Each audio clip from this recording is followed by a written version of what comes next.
En la fiesta familiar, noté que el rostro de mi hija estaba lleno de moretones y su ropa toda desordenada. Mi yerno se rió y dijo, solo fue una pequeña discusión. Le di una bofetada y me llevé a mi hija de inmediato. Detrás de mí, su madre gritó, se va a arrepentir por haber golpeado a mi hijo. Pero a la mañana siguiente, ella vino a suplicarme, por favor, denos una oportunidad para seguir viviendo. Me alegra que estés aquí. Si estás viendo este video, dale like, suscríbete al canal y cuéntame en los comentarios desde dónde escuchas mi historia de venganza. Quiero saber hasta dónde ha llegado. ¡Paf! Le di una bofetada tremenda en la cara a Héctor, mi yerno. Mi mano ardía, como si hubiera tocado fuego.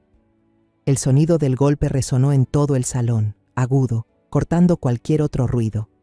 Héctor se quedó helado, con una mejilla enrojecida y marcada por mis 5 dedos. Se llevó la mano a la cara, con los ojos llenos de sorpresa y rabia, pero no se atrevió a decir nada. No dije una palabra. Apreté con fuerza la muñeca de Mireya, mi hija, y la hice ponerse de pie. Ella temblaba, pero no se resistió. Se dejó llevar. La saqué del salón, entre las miradas horrorizadas de los invitados, mientras la voz de doña Rosalía, la madre de Héctor, gritaba detrás de mí. «Está loca. Se va a arrepentir de haber golpeado a mi hijo». No miré atrás. No necesitaba hacerlo. Solo sabía que tenía que sacar a mi hija de ahí, de esa jaula dorada que la había aprisionado. Aún recuerdo claramente el día en que el sobre con el borde dorado de los Montiel llegó a mis manos. Era grueso, brillante, con letras cursivas elegantes que decían: «Tiene el honor de invitar a doña Clara a la fiesta en honor a Héctor Montiel por su nominación como CEO». Pero desde el momento en que lo tomé, sentí el frío. No por el lujo del papel ni por la tinta cara, sino porque sabía que, para los Montiel, yo no era más que una invitada de compromiso, una suegra vieja sin el prestigio suficiente para igualar su brillo. Pero por Mireya, fui. Bajé de mi coche viejo y me quedé frente al enorme portón de hierro de la mansión Montiel. El portón se abrió lentamente, como si le costara darme la bienvenida. Un guardia joven, vestido de negro, me detuvo. Su mirada era fría, me examinó de pies a cabeza, como si yo fuera una intrusa. Tuve que decir mi nombre con un tono que se me escapó algo molesto. Clara Guzmán, madre de Mireya Montiel. Revisó una lista en su tableta, luego asintió y me hizo una seña para que pasara. Crucé el portón. Mis zapatos viejos rozaron el suelo de mármol brillante y pensé para mí, este lugar no es para mí. Doña Rosalía se acercó a saludarme. Llevaba un vestido de seda Gucci, rojo intenso, ajustado, que resaltaba su porte elegante pero helado. Su sonrisa se quedó en los labios, sin llegar a los ojos afilados como cuchillos. Me tomó la mano, apenas un roce, como quien solo quiere cumplir con una formalidad. «Doña Clara, su vestido es muy sencillo, muy apropiado para una maestra», dijo con una dulzura que escondía burla. Le devolví una sonrisa forzada, asintiendo. Ella enseguida se alejó hacia otro invitado, un hombre de mediana edad con un traje gris, evidentemente más importante que yo. No había venido a mezclarme con esa multitud ostentosa. Vine por Mireya, mi hija. Necesitaba verla, saber cómo estaba. Hacía mucho que no veía una sonrisa verdadera en su rostro, esa sonrisa luminosa que tenía cuando era niña, corriendo por el patio con su cabello recogido y contándome sus grandes sueños. Le pregunté a una empleada vestida de blanco, con voz suave, «¿Sabes dónde está la señora Mireya?». La muchacha señaló la escalera de mármol en espiral y respondió en voz baja, «Está arriba, señora». Me quedé al pie de la escalera, apretando las asas de mi bolso. Esperé, con la mirada fija en el pasillo superior. Pasaron unos minutos y entonces vi a Mireya bajando. Llevaba un vestido verde esmeralda, precioso, que abrazaba su figura delicada. Pero su andar ya no era natural.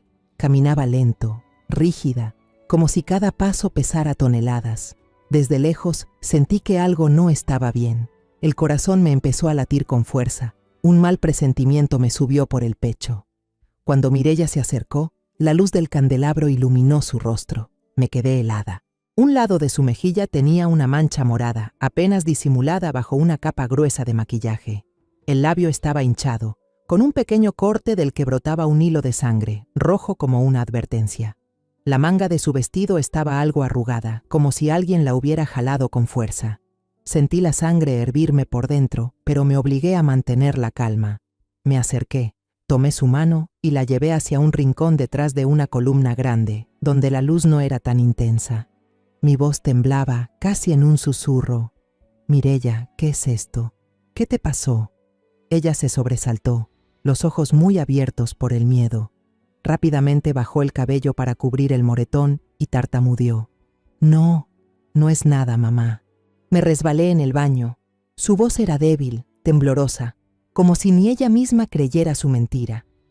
La miré a los ojos, aquellos que antes brillaban de alegría y que ahora solo mostraban miedo y cansancio.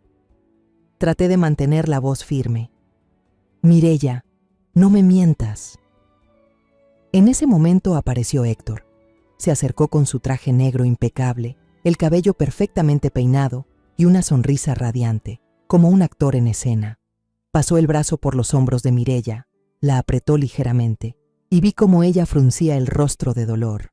Él me miró, sin borrar la sonrisa, y dijo con voz suave, aceitosa: «Solo fue una pequeña discusión. No se preocupe, mamá. Todos los matrimonios tienen sus momentos». Lo dijo como si fuera algo normal, como si los moretones en el rostro de mi hija fueran un simple accidente sin importancia. Lo miré a los ojos y por primera vez vi la falsedad en ellos. Su sonrisa era vacía, su mirada fría, desafiante.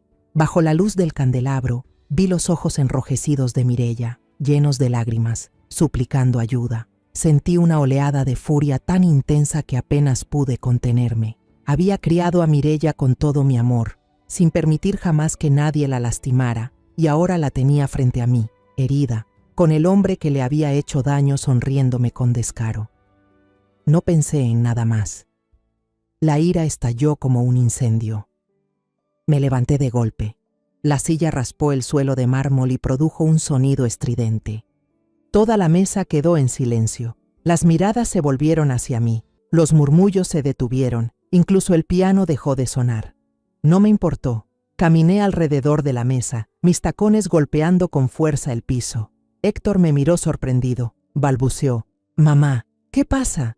Pero antes de que terminara la frase, mi mano ya había caído sobre su rostro. Dejé atrás a toda la multitud y saqué a mi hija de ese infierno que había devorado su juventud. Conduje por las calles del suburbio, las luces amarillas de los faroles reflejándose en el parabrisas e iluminando el rostro pálido de Mireya. Ella iba sentada a mi lado, con las manos entrelazadas, temblando. Sus sollozos eran apenas audibles, ahogados en respiraciones entrecortadas. Apreté el volante con fuerza, tratando de que mis manos no temblaran. En mi interior, la rabia del golpe aún ardía, pero ahora se mezclaba con un dolor más profundo. El dolor de una madre que ha visto a su hija, la persona que más ama, ser lastimada. Los recuerdos del día de la boda de Mireya regresaron, tan vívidos como si hubieran ocurrido ayer. Fue una mañana de mayo, el cielo despejado, el sol derramando su luz suave sobre el patio de una pequeña iglesia en las afueras de León. Había pasado toda la semana anterior arreglando mi viejo vestido de novia para Mireya. Cada puntada, cada pequeña perla cosida en el borde del vestido, las hice con todo mi amor. Cuando Mireya salió con aquel vestido, tuve que contener las lágrimas. Se veía como un ángel, con su cabello negro suelto y sus ojos brillando de felicidad. Tomó mi mano y susurró: «Mamá, soy muy feliz. Héctor es el hombre con quien quiero estar toda mi vida». Durante la ceremonia, Héctor estaba frente al sacerdote, alto y apuesto con un traje sencillo pero elegante. Tomó mis manos con las suyas, me miró a los ojos y dijo con voz sincera: «Prometo amar y proteger a Mireya por el resto de mi vida, doña Clara. La haré feliz». Lo miré a los ojos, asentí, sonreí y le entregué la mano de mi hija. Aquella boda no fue lujosa como las fiestas de los Montiel después, pero fue cálida, llena de flores de papel y risas de los seres queridos. Pensé que Mireya tendría una vida plena, al lado de un hombre que sabría valorarla. Al principio, todo fue como lo soñé. Los fines de semana solían venir a visitarme en el viejo coche de Héctor, trayendo canastas de frutas frescas del mercado. Héctor siempre parecía un yerno atento. Una vez pasó toda una tarde reparando el grifo que goteaba en mi cocina, empapado en sudor, pero sonriendo. «No se preocupe, madre, yo me encargo. Usted descanse». Incluso se quedaba escuchando con paciencia mis historias de los años como maestra, de mis antiguos alumnos, de anécdotas que quizá a nadie más, excepto a Mireya, le interesaban. Lo miraba y pensaba, no me equivoqué al elegirle este hombre a mi hija. Mireya, en ese entonces, era una joven inteligente y llena de entusiasmo. Trabajaba en una gran empresa de publicidad y pronto fue ascendida a jefa de ventas. Cada vez que hablaba de su trabajo, sus ojos se iluminaban y su voz se llenaba de emoción al contarme sobre nuevas estrategias, cifras y proyectos exitosos. «Mamá, acabo de firmar el contrato más grande de mi carrera», exclamó una vez por teléfono. Me sentí tan orgullosa que quise gritarlo al mundo entero. Pero después de 2 años, todo empezó a cambiar. Mireya aún no tenía noticias de un embarazo, y eso parecía ser una espina en el ojo de los Montiel. En una cena familiar en su mansión, todavía recuerdo la forma en que doña Rosalía miró a Mireya con ojos fríos y críticos. Mientras todos comían el postre, ella dijo de repente, con voz dulce pero afilada como una navaja: «Esta familia necesita un heredero. Una mujer que no sabe dar hijos es realmente desafortunada, ¿verdad, Mireya?». La mesa quedó en silencio. Mireya bajó la cabeza, los palillos temblándole en las manos. Héctor, a su lado, no dijo nada, solo cortó su filete en silencio. Quise levantarme y responderle, pero me contuve, porque Mireya me tomó la mano bajo la mesa y negó con la cabeza, suplicando. Desde entonces, la presión sobre Mireya aumentó. Héctor empezó a cambiar. Se volvió irritable. Se quejaba cuando ella llegaba tarde del trabajo. «Si viajas tanto por trabajo, ¿quién cuida la casa?», decía, con tono de reproche, aunque él mismo pasaba las noches en fiestas y reuniones sociales. Luego comenzó a controlarla.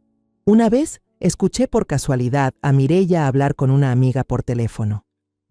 «Héctor revisa mis mensajes, incluso los correos del trabajo. Está celoso hasta del compañero que se sienta junto a mí». Sentí que el corazón se me rompía, pero cuando le pregunté, ella solo sonrió con tristeza. «No pasa nada, mamá. Él solo se preocupa por mí». Al final, Héctor convenció a Mireya de dejar su trabajo. Le habló con una voz dulce pero llena de cálculo. «Mi carrera está despegando. Ya no tienes que esforzarte tanto. Quédate en casa, cuida de la familia y prepárate para ser madre». Todavía recuerdo el día en que Mireya me llamó con la voz entrecortada. «Mamá, decidí renunciar. Héctor tiene razón, debo concentrarme en la familia». Quise animarla a no abandonar sus sueños, pero estaba llorando y no quise hacerla sufrir más.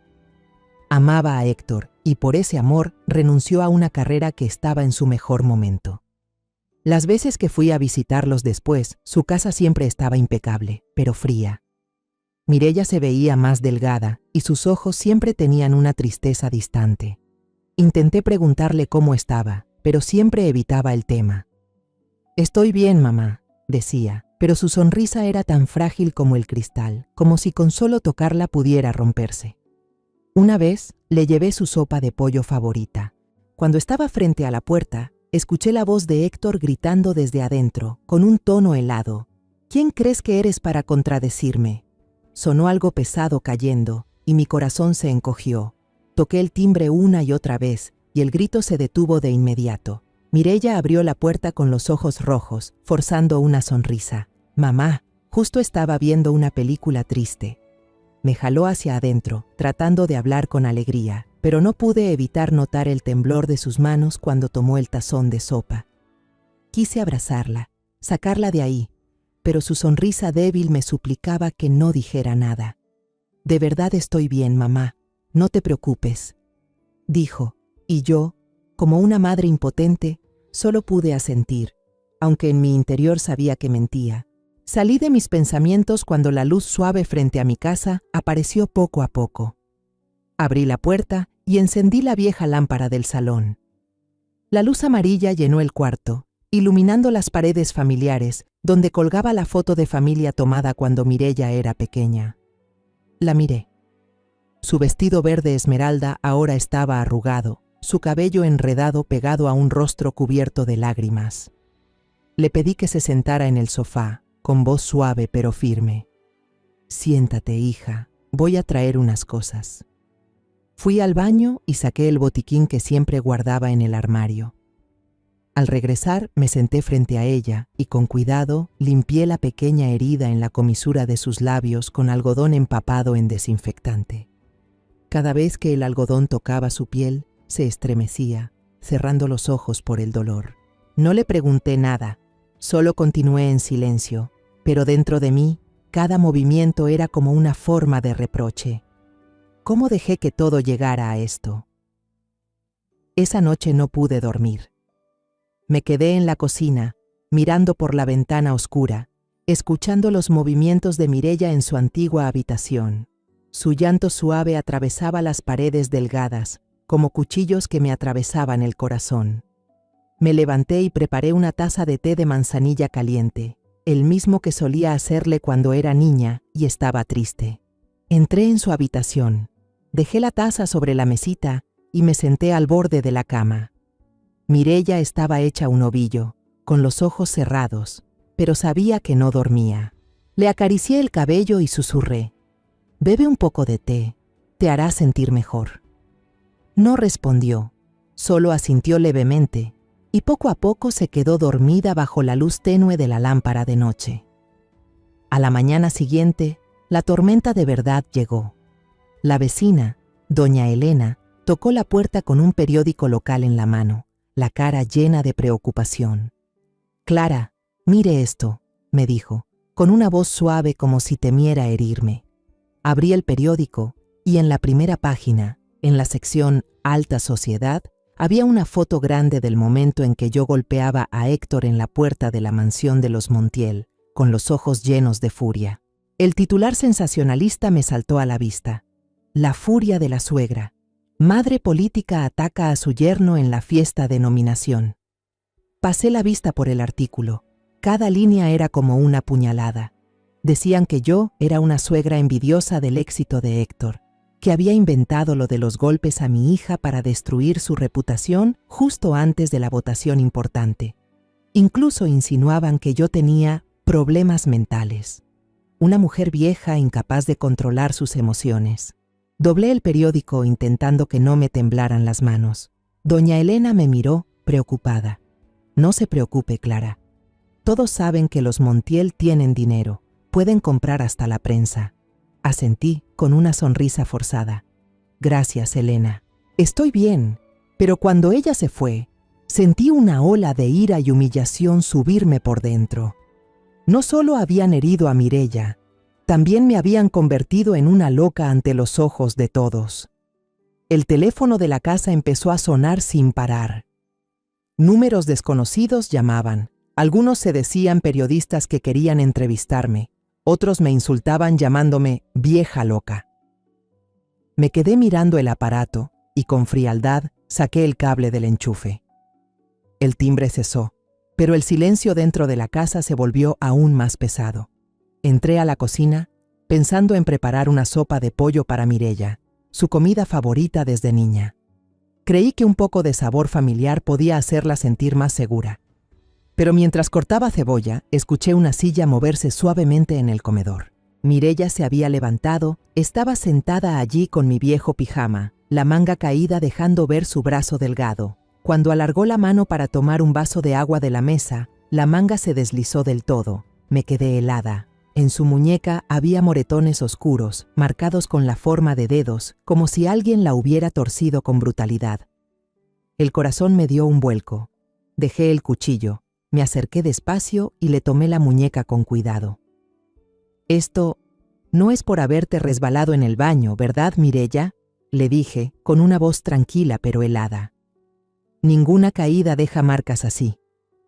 Mireya me miró con los ojos muy abiertos, asustada. Intentó retirar la mano, pero yo la sostuve, no con violencia, sino lo suficiente para que entendiera que no dejaría pasar esto. El muro que había levantado durante tantos años se vino abajo. Rompió a llorar, sollozos entrecortados y dolorosos, como si todo lo que había soportado hasta entonces saliera de golpe. Se desplomó en mi hombro, su cuerpo delgado temblando. Él no me deja salir, susurró con la voz rota. Revisa mis mensajes, hasta el correo de mi antiguo trabajo. Dice que si te lo cuento, hará que tú no vivas en paz. La abracé fuerte, sintiendo cada uno de sus temblores. Me lo contó todo. Cada palabra era un corte más profundo en mi corazón. Las veces que la había empujado al suelo, que la había encerrado en la habitación por horas, que la había humillado por no poder quedar embarazada. La había aislado de todos sus amigos, convirtiéndola en un pájaro en una jaula dorada, atrapada por el control y la violencia. Dice que soy inútil, que no merezco ser su esposa. Sollozaba Mireya, con la voz hecha trizas. Yo he intentado, mamá, he intentado todo para complacerlo, pero nunca es suficiente. Acaricié el cabello de la niña, tratando de mantener mi voz firme. No eres inútil, Mireya. Eres la hija fuerte e inteligente de la que más orgullosa me siento. Él no te merece. Mireya levantó la vista hacia mí, con los ojos llenos de lágrimas y un destello de desesperación. Mamá, no me da miedo morir. Me da miedo tener que vivir así para siempre. Sus palabras fueron como una última puñalada directa a mi corazón. La miré a los ojos, con voz firme. Ya no será así, Mireya, te lo prometo. Los días después de la bofetada en la fiesta pasaron como una pesadilla interminable. Mi pequeña casa, que alguna vez estuvo llena de las risas de Mireya cuando era niña, ahora estaba envuelta en un silencio pesado. Vivíamos como prisioneras, no por alguien más, sino por el miedo y las heridas invisibles que nos rodeaban. No me atreví a volver a conectar el teléfono, temiendo que las llamadas de los periodistas o de la familia Montiel alteraran aún más a Mireya. Cada mañana salía al mercado muy temprano, cuando el cielo aún estaba gris, tomando caminos solitarios para evitar las miradas curiosas de los vecinos. Los susurros a mis espaldas, las miradas de lástima, todo parecía recordarme que ya no era solo una madre protegiendo a su hija, sino la suegra loca, a los ojos de toda la ciudad. Mireya ahora era como una sombra. Se sentaba encogida en el sofá, con los ojos enrojecidos mirando por la ventana, aunque sabía que no veía nada. Cada pequeño ruido, el claxon de un coche a lo lejos, el ladrido de un perro, la hacía sobresaltarse. Sus manos se aferraban instintivamente al borde de su blusa. Yo hacía todo lo posible por aligerar el ambiente. Cocinaba los platillos que solían gustarle, ponía las canciones folclóricas mexicanas que antes cantaba, pero todo parecía inútil. Veía el miedo en sus ojos, y eso me partía el alma. La tarde del tercer día decidí actuar. No podía permitir que siguiéramos viviendo así. Tenía que contactar a un abogado, un viejo amigo que me había ayudado con algunos asuntos legales después de la muerte de mi esposo. Respiré hondo, caminé hacia la esquina del cuarto y conecté de nuevo el cable del teléfono. Un pequeño clic resonó y me quedé ahí, mirando el aparato como si fuera una bomba a punto de estallar. Minutos después, sonó. Un timbre agudo cortó el silencio de la casa. Dudé, con la mano suspendida sobre el auricular. Era un número desconocido. Preparé mi voz más dura para enfrentar a quien fuera. ¿Hola?, dije con tono firme. Del otro lado, una voz masculina, grave y serena, con una autoridad contenida que me hizo enderezarme sin pensarlo. Disculpe la molestia. ¿Podría confirmarme si este es el número de doña Clara? No sonaba como un periodista entrometido, ni como alguien de la familia Montiel. Había algo sincero en su voz, aunque también me puso en guardia. Sí, respondí fríamente. ¿Quién habla? Mi nombre es Emilio Salazar, dijo el hombre, pausado pero claro. Soy el presidente del grupo Montiel Global. Estuve presente en la fiesta aquella noche. Sentí el corazón apretarse, como si alguien me estrujara el pecho. Montiel Global, la empresa de Héctor, donde competía por el puesto de director general. Apreté con fuerza el auricular intentando que mi voz no temblara. ¿Qué quiere de una maestra vieja como yo? Hubo un breve silencio, como si estuviera eligiendo cuidadosamente cada palabra. Luego habló con una voz tranquila, pero con un matiz que me dejó sin aliento. No llamo por Héctor, llamo porque la he reconocido, doña Clara. Hace muchos años usted me salvó la vida. Me quedé allí, con la mente en blanco. ¿Salvarle la vida? Era absurdo, completamente inesperado. ¿Salvarlo? Repetí, incrédula. No entiendo de qué habla. Debe estar confundido. El señor Salazar soltó una ligera risa, no burlona, sino llena de sinceridad. Tal vez usted no lo recuerde, pero yo jamás podría olvidarlo. Aquella noche de tormenta, en el camino solitario entre Querétaro y San Luis Potosí. Usted me salvó de caer por un barranco. Sus palabras fueron como una llave que abrió un compartimento de mi memoria que había mantenido cerrado durante años. La imagen de una noche lluviosa, los faros iluminando la carretera resbaladiza y un hombre inconsciente al volante apareció de golpe en mi mente.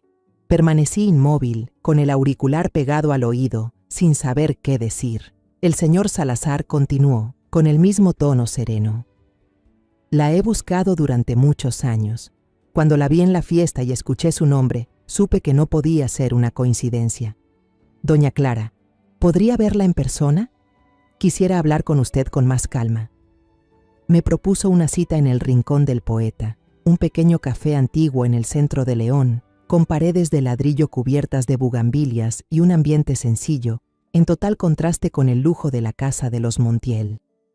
Miré a Mireya, que seguía encogida en el sofá, con los ojos aún llenos de miedo. No sabía quién era el señor Salazar ni qué pretendía, pero en esos días oscuros su llamada era la primera chispa de luz, aunque tenue. Respiré hondo y respondí: «De acuerdo, señor. Iré a verlo media hora después». Ya estaba en el autobús, con las manos apretando el asa del bolso y el corazón tan revuelto como el cielo nublado afuera.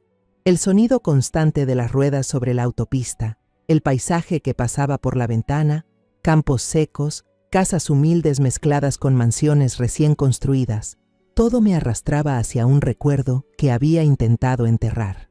Aquella noche, 15 años atrás, volvió a mi mente con una claridad aterradora, como si hubiera ocurrido ayer. Era una noche de finales de septiembre, cuando conducía mi viejo coche de regreso desde San Luis Potosí, después de visitar a mi hermana enferma. La tormenta llegó de repente, como si el cielo quisiera descargar toda su furia sobre la tierra. Llovía a cántaros, las gotas golpeaban con fuerza el parabrisas, y los limpiaparabrisas chirriaban sin lograr despejar la vista. El camino estaba desierto, con abismos a ambos lados, y solo los faros débiles de mi coche trazaban una línea delgada en la oscuridad. Apreté el volante con fuerza, el corazón me latía con violencia, rogando llegar a casa sana y salva. De pronto, un destello cruzó la cortina de lluvia. El chirrido del metal desgarró la noche, como un grito desesperado. Pisé el freno, el coche patinó sobre el asfalto mojado. A través del aguacero, distinguí un Bugatti negro, lujoso, pero ahora suspendido peligrosamente al borde del precipicio, con las dos ruedas delanteras colgando en el aire. Había perdido el control, girando varias veces antes de quedar en esa posición mortal. No lo pensé 2 veces. El corazón me retumbaba, pero mi cuerpo se movió por instinto. Detuve mi coche a un lado, encendí las luces de emergencia y salí corriendo. El viento me azotó, la lluvia helada me golpeó la cara y empapó mi abrigo delgado.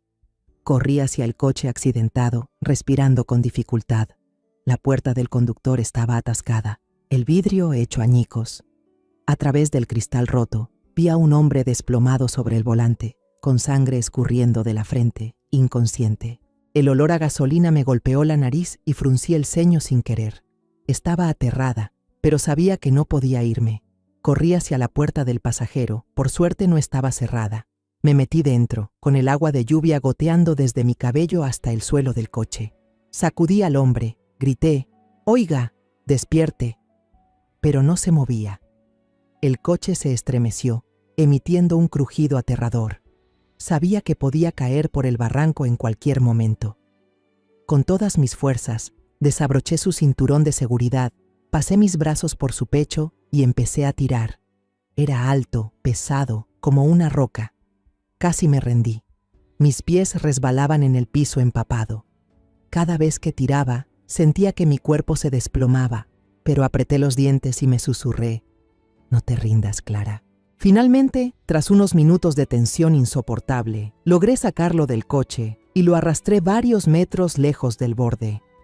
En cuanto lo dejé sobre el suelo frío, un fuerte crack resonó. El coche se deslizó un poco más y se precipitó al vacío, desapareciendo en la oscuridad con una explosión ensordecedora.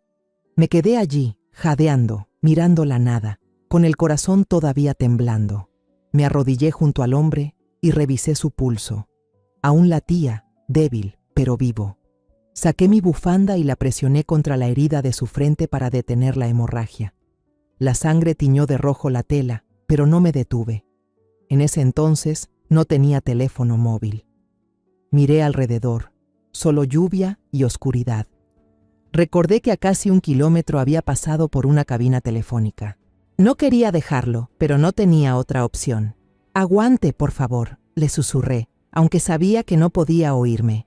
Corrí de regreso, con los zapatos empapados y la ropa pegada al cuerpo. Al llegar a la cabina, llamé a emergencias. Di la dirección apresuradamente y colgué. Cuando volví, me senté junto al hombre. Tomé su mano, como si pudiera transmitirle algo de fuerza. La lluvia seguía cayendo, helada, pero no me importaba. Solo sabía que debía quedarme allí hasta escuchar la sirena de la ambulancia a lo lejos. Cuando vi las luces acercarse, supe que estaría a salvo.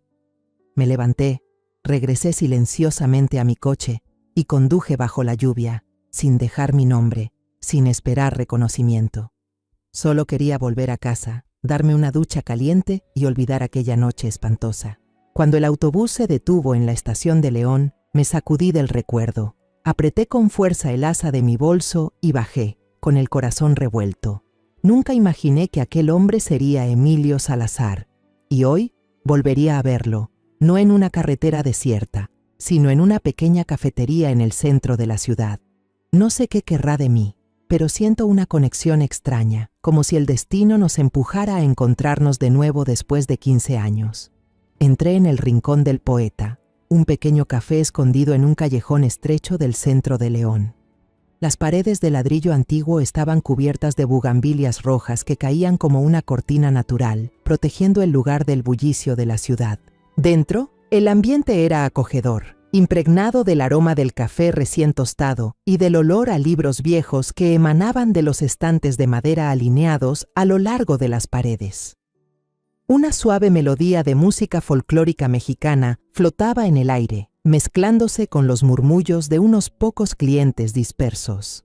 Aquel sitio era el completo opuesto del falso esplendor de la mansión de los Montiel, donde todo estaba pulido para ocultar el vacío. Me quedé en el umbral, respiré hondo e intenté calmarme. Mi mente seguía revuelta después de la llamada del señor Salazar, dividida entre la esperanza y la inquietud. No sabía qué me traería este encuentro, pero sí sabía que debía estar allí, por Mireya. Un hombre de mediana edad, con una camisa azul clara, sencilla pero elegante, se levantó de una mesa en la esquina al verme entrar. Tenía el cabello entrecano y unos ojos profundos con una mirada serena pero aguda. En su frente, justo en la línea del cabello, se distinguía una cicatriz tenue, como una marca del pasado. Lo reconocí de inmediato. Era él, Emilio Salazar, el hombre al que había rescatado del borde entre la vida y la muerte 15 años atrás. Asintió con la cabeza, un gesto leve, pero lleno de respeto. «Doña Clara», dijo con voz grave y cálida, «gracias por venir». Me acercó una silla, un gesto cortés al que ya no estaba acostumbrada. Me senté, aún aferrada a las asas de mi bolso, como si fuera el único punto que me mantenía serena. Después de pedir 2 tazas de café, me miró directamente, sin apartar la vista. «Gracias por venir, doña Clara», repitió con una sinceridad que me sorprendió. De verdad no sé cómo expresar todo mi agradecimiento por lo que hizo aquel día. Moví la cabeza suavemente, intentando mantener mi voz tranquila. Solo hice lo que cualquiera habría hecho, señor. El señor Salazar sonrió, una sonrisa leve, pero sin un rastro de burla. No muchas personas se arrojarían hacia un coche a punto de caer por un barranco, señora, dijo, y guardó silencio un momento, como si meditara algo. Cuando desperté en el hospital, nadie sabía quién era usted.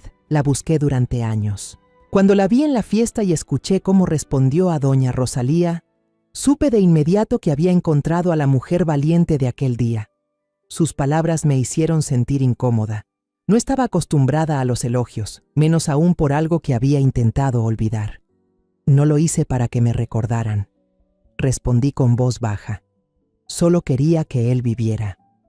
El ambiente entre nosotros se volvió más distendido cuando trajeron el café.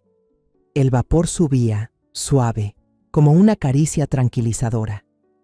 El señor Salazar empezó a preguntarme por mi vida, por los años dedicados a la enseñanza, por la pequeña casa donde había vivido casi toda mi vida. Escuchaba con atención genuina, diferente de esas conversaciones vacías que solían darse en la casa de los Montiel. Luego, como quien guía con cuidado una conversación, cambió de tema. Sigo intrigado por lo que ocurrió en la fiesta. No quiero ser indiscreto, pero como superior de Héctor, no puedo pasarlo por alto. Sus palabras me dejaron inmóvil. Miré mi taza de café, el vapor empañando mi vista. Dudé, sin saber si debía abrirme o no. Hablar de Mireya, de lo que había sufrido, era lo más doloroso para mí. Era como desnudar mi herida, mi impotencia como madre incapaz de proteger a su hija. Pero al alzar la vista y ver los ojos sinceros del señor Salazar, sentí una confianza poco común.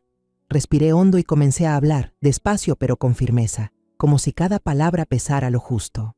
Hablo sobre mi Mireya, una joven inteligente y llena de pasión, que alguna vez fue una líder de ventas destacada, promovida a gerente regional incluso antes que Héctor. Recuerdo aquellas noches en que se sentaba en la mesa de mi casa, con los ojos brillantes mientras me contaba sobre los grandes proyectos, los contratos que había cerrado, los sueños que tenía. Ella fue mi luz, dije con la voz temblando ligeramente. Lo tenía todo, carrera, pasión, futuro, pero entonces conoció a Héctor y todo cambió. Conté cómo Mireya dejó atrás una carrera prometedora solo porque Héctor y su madre, doña Rosalía, decían que una buena mujer debía quedarse en casa, cuidando al marido y al hogar. Recuerdo el día en que me llamó por teléfono con la voz entrecortada. Mamá, dejé el trabajo. Héctor dice que no necesito esforzarme más. Intenté detenerla, pero ella lo amaba, y ese amor la llevó a renunciar a sí misma.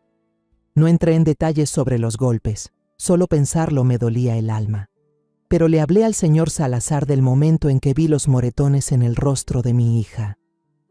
A la hija que crié sin levantarle jamás una mano, dije casi en un susurro. La vi frente a mí con la cara llena de heridas. Él dijo que fue solo una discusión, pero yo sabía que era mentira. El señor Salazar escuchó cada palabra, con las manos entrelazadas sobre la mesa y los ojos fijos en mí. Su expresión se volvió seria. La calma inicial dio paso a una profunda decepción. Cuando terminé, guardó silencio por un largo momento, como si intentara contener sus emociones. Luego habló, con voz firme. Héctor es uno de los candidatos más fuertes para el puesto de CEO de marketing. Pero después de lo que vi en la fiesta y de lo que usted me acaba de contar, estoy considerando seriamente eliminarlo de la lista. No puedo permitir que un hombre violento, incapaz de respetar a la esposa que sacrificó todo por él, se convierta en la imagen de la empresa. Sus palabras me dieron una sensación de alivio, como si me quitaran una piedra del pecho. Pero no quería que todo se convirtiera en una cuestión de favores. Lo miré a los ojos y dije con firmeza, le agradezco su bondad, pero no quiero usar el pasado para influir en esto. El trabajo es el trabajo. En cuanto a la moral, él mismo debe asumir las consecuencias. El señor Salazar me miró y por primera vez vi una sonrisa genuina en su rostro, una sonrisa llena de respeto. Precisamente por esas palabras suyas, doña Clara, dijo, sé que debo hacer lo correcto. La conversación se prolongó un poco más, aunque sentí que el tiempo pasaba más rápido de lo habitual. El señor Salazar me preguntó por Mireya, por lo que estaba viviendo, y le conté sobre sus miedos, sobre cómo casi había perdido su identidad en ese matrimonio. Cuando salí del café, ya había oscurecido. Caminé por el callejón. El viento nocturno traía el aroma de las bugambilias. Mi corazón se sentía más ligero que nunca. Esa noche, después de volver de El Rincón del Poeta, me senté junto a Mireya y puse suavemente una mano sobre su hombro. Mireya, conocí a alguien, empecé, con voz pausada, tratando de transmitirle la calma que el señor Salazar me había inspirado.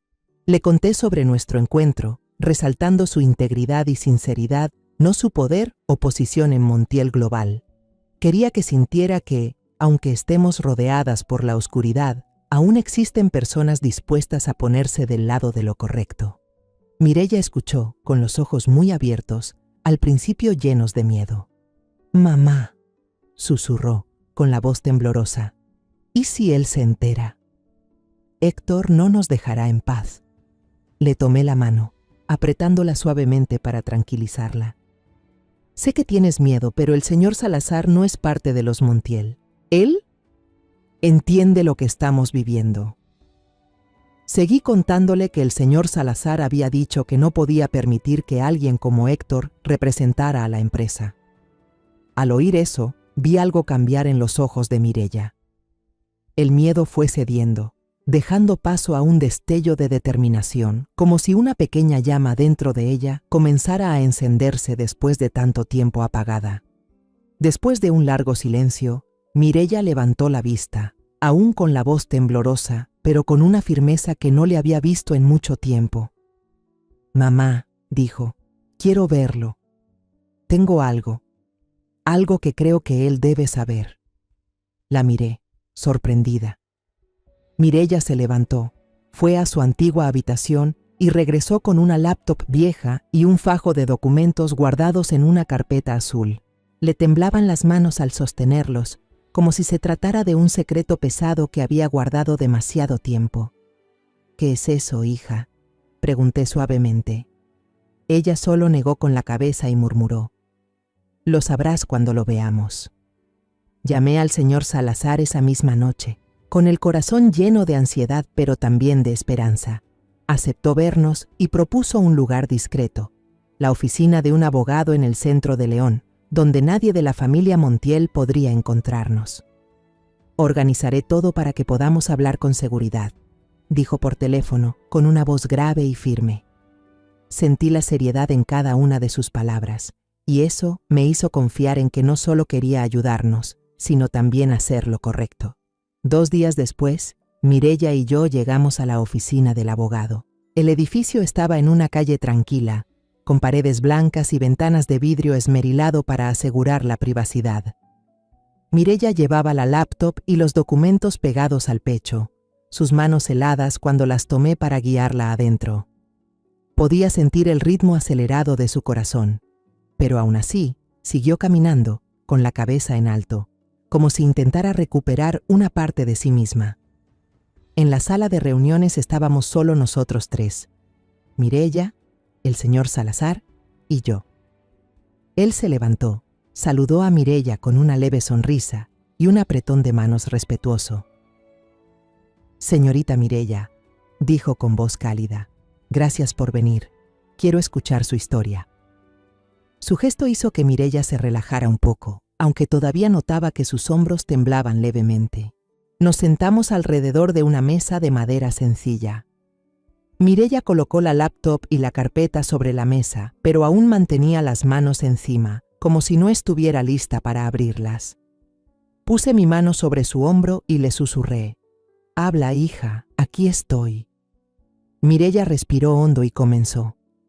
Su voz era baja, pero cada palabra salía clara, como si la hubiera ensayado cientos de veces en su mente. «Cuando trabajaba en Montiel Global», dijo, «yo estaba a cargo de un equipo comercial, gestionando los contratos de publicidad relacionados, directamente con el departamento de Héctor. Según el procedimiento, al dejar el trabajo, hice una copia de seguridad de todos los datos del proyecto y de los correos laborales en un disco duro externo, solo por si acaso los necesitaba después». La niña se detuvo y me miró como buscando ánimo. Asentí y ella continuó. «Después de que me obligaron a dejar el trabajo, empecé a sentir que algo no estaba bien. Héctor cambió y yo me sentía triste, así que abrí los archivos antiguos para revisar. Entonces descubrí cosas horribles. Mireya abrió su laptop. La pantalla se iluminó, mostrando tablas y correos electrónicos. Hablaba con claridad, como si hubiera vuelto a ser la joven inteligente y aguda de antes. Señaló un archivo. Héctor creó facturas falsas de una empresa de marketing fantasma que él mismo montó para desviar fondos del presupuesto de publicidad. Tengo pruebas que comparan los contratos originales con los reportes de gastos que él presentó. Mireya empujó el conjunto de documentos hacia el señor Salazar.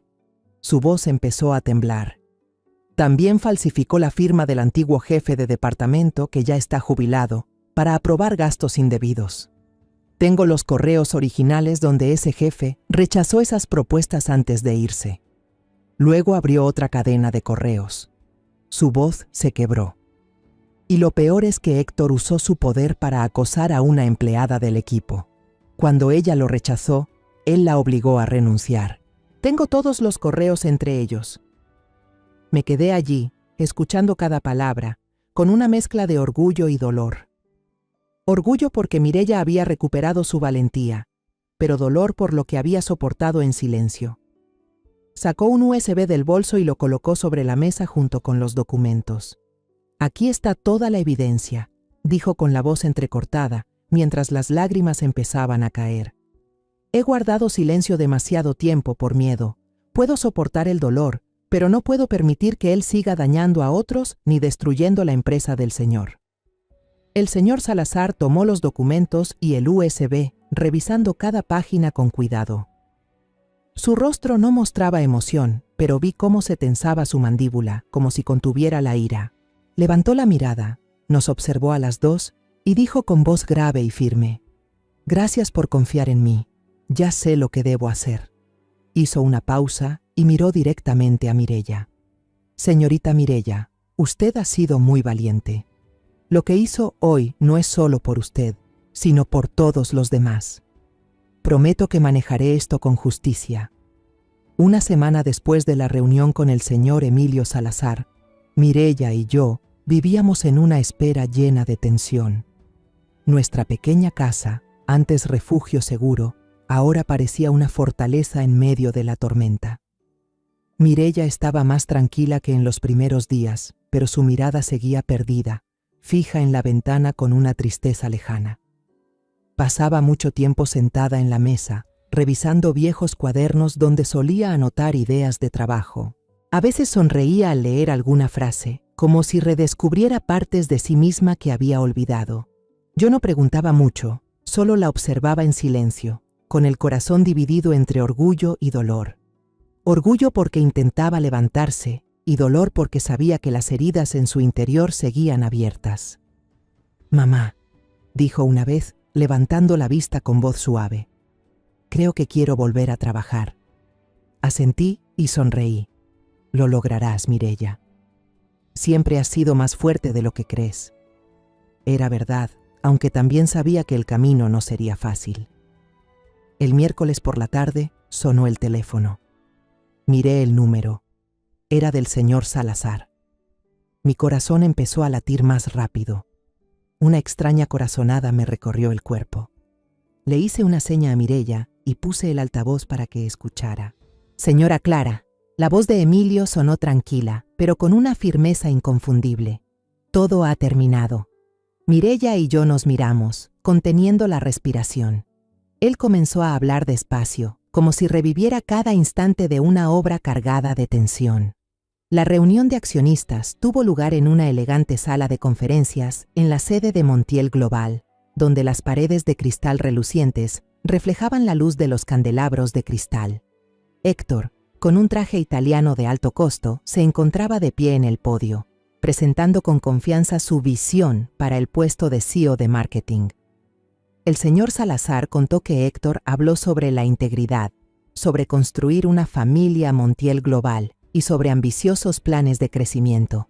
Su voz era fluida, su sonrisa radiante, como si ya estuviera seguro de que el puesto de CEO le pertenecía. Cuando terminó su discurso, la sala entera estalló en aplausos. Pude imaginar su sonrisa arrogante, la forma en que inclinaba la cabeza para agradecer, con aire de superioridad. Pero entonces, el señor Emilio se puso de pie. No habló en voz alta, pero su tono tenía tanta autoridad que toda la sala quedó en silencio absoluto. «Gracias por tu presentación, Héctor. Muy impresionante», dijo, sosteniendo un control remoto. «Pero antes de que procedamos a la votación, quiero que todos vean algunos documentos internos». La pantalla grande detrás de Héctor se iluminó y apareció la primera diapositiva, un contrato publicitario valorado en cientos de miles de pesos. La siguiente diapositiva, un comprobante de transferencia hacia una empresa consultora desconocida. La tercera, el registro comercial de esa empresa, con el nombre del propietario, un pariente lejano de Héctor. La sala comenzó a murmurar. Pude imaginar el rostro de Héctor quedando petrificado, su sonrisa desvaneciéndose poco a poco. El señor Salazar contó que él tartamudeó. «Señor presidente, yo no entiendo estos documentos». Su voz temblaba, pero Emilio no le dio oportunidad de justificarse. «Déjame ayudarte a entender», dijo con voz fría como el acero. Continuó mostrando más diapositivas. Correos electrónicos donde Héctor falsificaba la firma del antiguo jefe de departamento para aprobar gastos injustificados, mensajes en los que presionaba a una empleada del equipo, y finalmente una comparación entre el informe financiero original y el que él había alterado.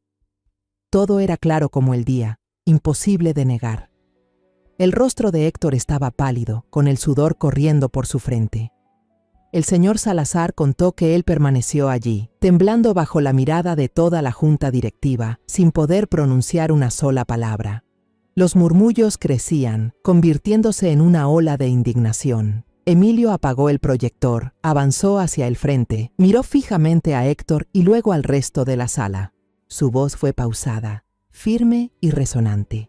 Este hombre no solo traicionó la confianza de la empresa, traicionó a sus compañeros. También traicionó a la mujer que renunció a su carrera por él. Hizo una breve pausa, con una mirada cortante, y continuó. Y esa mujer, casualmente, es la hija del hombre que me salvó la vida. Un silencio mortal cubrió la sala. Pude imaginar las miradas atónitas de los presentes, el pánico en el rostro de Héctor. Emilio hizo una señal, y 2 guardias de seguridad uniformados entraron, caminando directamente hacia él. «Héctor Montiel», declaró Emilio, sin un atisbo de vacilación, «queda suspendido de inmediato para facilitar la investigación. Lo invito a retirarse». Héctor fue escoltado hacia afuera, con la cabeza gacha, incapaz de mirar a nadie. El señor Salazar dijo que la reunión terminó en medio del caos, pero nadie se atrevió a cuestionar la decisión de Emilio. Cuando el señor Salazar terminó de hablar, Mireya y yo solo pudimos mirarnos sin decir una palabra. La niña me tomó la mano con fuerza, los ojos enrojecidos. Luego, como si una pared invisible acabara de derrumbarse, rompió a llorar. Pero esta vez no eran lágrimas de miedo ni de dolor. Eran lágrimas de liberación, de poder respirar de nuevo después de tantos días de encierro. «Mamá», susurró con la voz entrecortada. «Él ya no puede lastimarme, ¿verdad?». La abracé con fuerza, las lágrimas también corriendo por mis mejillas. «No, mi amor», le dije con voz firme, «él nunca más podrá hacerte daño». A la mañana siguiente, la luz del amanecer se filtraba entre las ramas del porche, dejando destellos suaves sobre la mesa de madera donde Mireya y yo tomábamos té. El aire era tranquilo, con el olor del pasto recién cortado y el perfume del jazmín del jardín vecino. Mireya sostenía la taza. Sus manos ya no temblaban como antes. Murmuraba una melodía popular. Su voz era baja pero clara, como si intentara recuperar un poco de la alegría perdida. La observé, sintiendo el corazón cálido. Por primera vez después de tantos días de tormenta, sentí una verdadera chispa de luz en esta casa, como si estuviéramos recuperando lo que nos habían robado. Pero aquella paz no duró mucho. Unos golpes fuertes en el portón rompieron la melodía de Mireya. La niña se sobresaltó, la taza tintineó al tocar la mesa. Me levanté y fui hacia la puerta. Miré por entre las rejas. Era doña Rosalía, Ya no era la mujer altiva de los días pasados, con su vestido Gucci impecable y su auto con chofer. Había llegado en taxi. El cabello antes recogido con orgullo, ahora estaba desordenado. El vestido caro arrugado, el rostro demacrado, los ojos hinchados de tanto llorar. Respiré hondo, abrí el portón y me preparé para lo que fuera a suceder. Apenas me vio, doña Rosalía cayó de rodillas sobre el suelo. Sus manos temblorosas se aferraron a mi falda. Las lágrimas le corrían por el rostro mientras suplicaba. «Doña Clara, se lo ruego. Hable con el señor Salazar, pídale que perdone a mi hijo. Héctor fue un necio, cometió errores, pero por favor, dele una oportunidad para vivir». La soberbia y el desprecio de antes habían desaparecido. Solo quedaba una madre desesperada, implorando por su único hijo. Me quedé mirándola y por un instante sentí una punzada de compasión. Entendía su dolor, porque yo también lo había sentido. Pero entonces la imagen de Mireya apareció en mi mente. Su rostro con moretones, los ojos llenos de lágrimas pidiendo ayuda, las marcas en sus muñecas como huellas de la crueldad. El dolor de mi hija, nuestro dolor, era más grande que cualquier compasión que pudiera sentir por ella. Con suavidad, solté sus manos y di un paso atrás, hablando con calma pero sin titubear. ¿Dice que le dé a su hijo una oportunidad para vivir? ¿Cuántas oportunidades tuvo mi hija para vivir dignamente en su casa durante estos 2 años? Pero casi muere en manos de su hijo, doña Rosalía, se quedó inmóvil, con la boca entreabierta, sin poder pronunciar palabra. Me di la vuelta, entré a la casa y cerré el portón.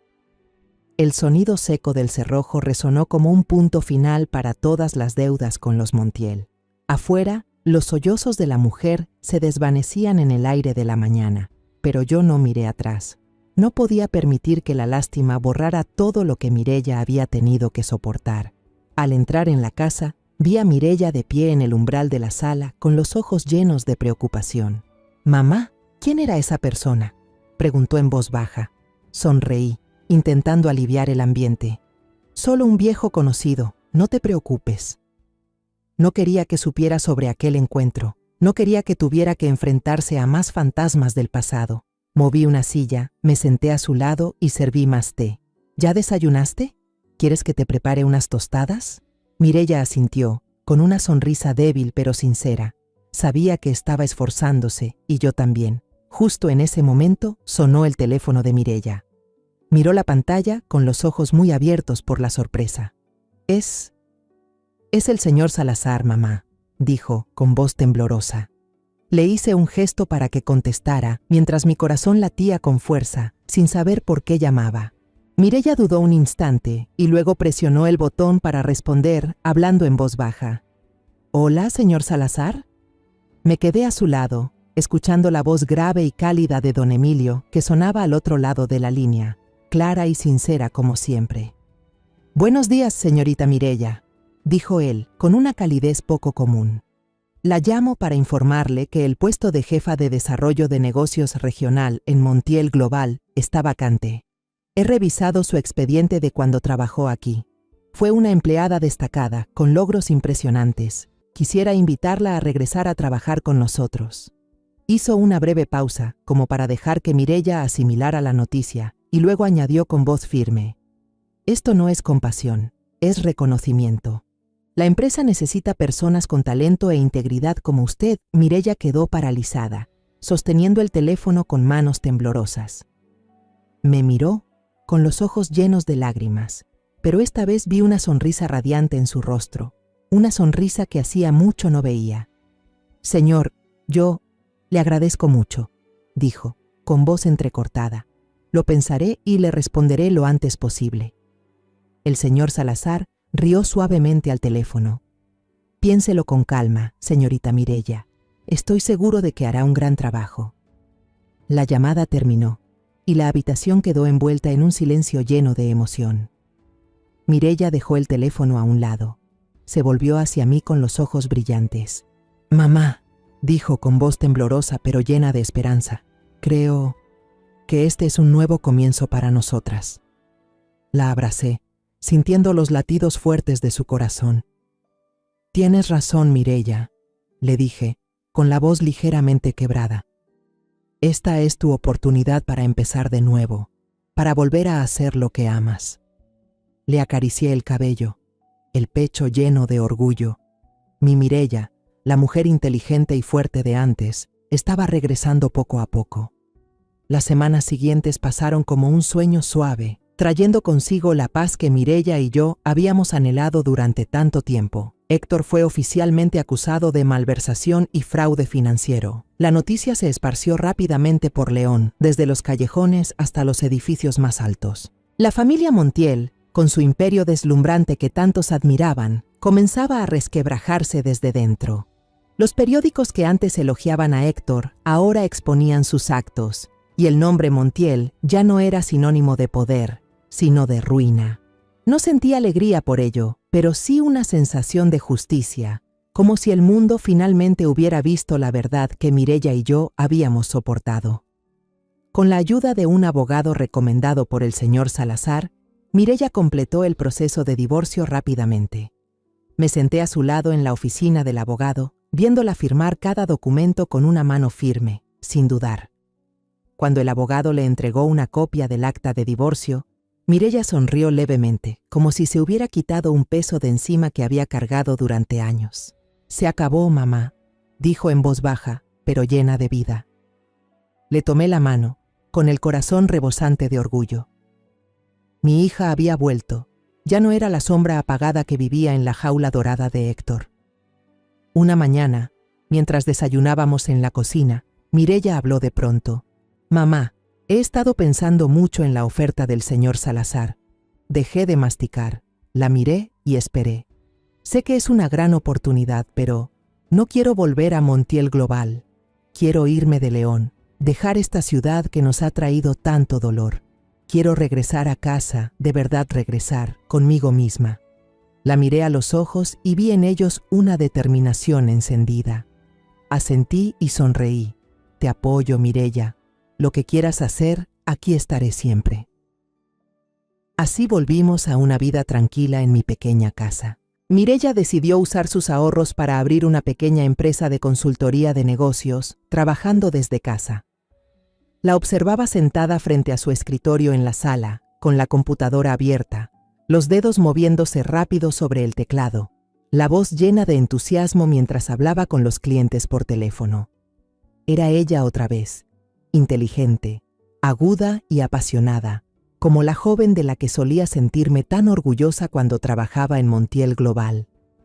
Cada vez que la veía reír o contar con emoción un nuevo proyecto, mi corazón se sentía cálido. Mireia había recuperado su luz, y yo sabía que nada podría apagarla otra vez. Una tarde, Mireia y yo estábamos sentadas en el porche trasero, mirando las montañas lejanas bañadas por el tono anaranjado del atardecer. La brisa suave traía el aroma del jazmín del pequeño jardín que había cuidado durante tantos años. Mireia, con una taza de té entre las manos, observaba el horizonte con los ojos brillantes. Yo estaba a su lado, sosteniendo un libro viejo sin leerlo, solo mirándola en silencio. Después de un rato, Mireia se volvió hacia mí y sonrió con serenidad. «Mamá», dijo con voz suave, «¿crees que Dios haya planeado todo esto?» La miré, con el corazón lleno de ternura. Su sonrisa, radiante y sincera, era lo más valioso que tenía. Tomé su mano, la apreté con suavidad y respondí sonriendo. «Tal vez sí, hija. Hace 15 años, salvé al señor Emilio de caer al abismo al borde del camino. Y hoy, de alguna manera, él me ayudó a sacarte de otro abismo». Mireia sonrió, una sonrisa pura, y apoyó la cabeza en mi hombro, como solía hacerlo cuando era niña. Nos quedamos ahí, en silencio, dejando que la brisa fresca acariciara nuestros rostros mientras el atardecer envolvía a las dos. No vencí a nadie. No me vengué de nadie. Simplemente ayudé a mi hija a recuperar su vida. Cada día que pasaba, veía a Mireia más fuerte, más segura. Empezó a contactar de nuevo a sus viejos amigos, aquellos que Héctor había apartado de su vida. Una noche, escuché su risa desde la sala mientras hablaba por teléfono con una antigua compañera de trabajo. «Mamá, me invitó a su fiesta de cumpleaños». exclamó Mireya con los ojos brillantes. Asentí sonriendo. Ve, hija, ve y vive tu vida. Un día recibí una carta escrita a mano del señor Salazar. Escribió brevemente, con una caligrafía elegante. Doña Clara, le prometí que haría lo correcto, y espero no haberla defraudado. Mireya es una mujer extraordinaria, y usted es una madre admirable. Si alguna vez necesita algo, estaré aquí. Leí la carta con un profundo agradecimiento imposible de expresar con palabras. No solo porque nos ayudó a enfrentar a Héctor, sino porque le dio a Mireya la oportunidad de volver a creer en sí misma. Cuando los últimos rayos del atardecer se escondieron detrás de la montaña, Mireya y yo nos levantamos y entramos juntas a la casa. Nuestras sombras se alargaban sobre el suelo, fundiéndose en una sola, firme y serena. Miré a mi hija y la vi sonreír al abrir la puerta. La luz del salón iluminó su rostro. Sabía que nuestra lucha aún no había terminado.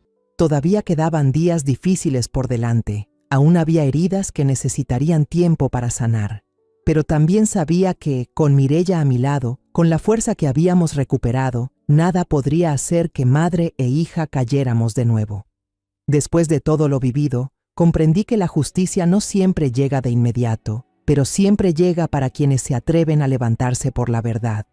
Toda mi vida enseñé a ser buena persona, pero solo al ver a mi hija humillada, entendí que el silencio también puede ser un pecado. No se puede salvar a quienes amamos soportando o perdonando el mal.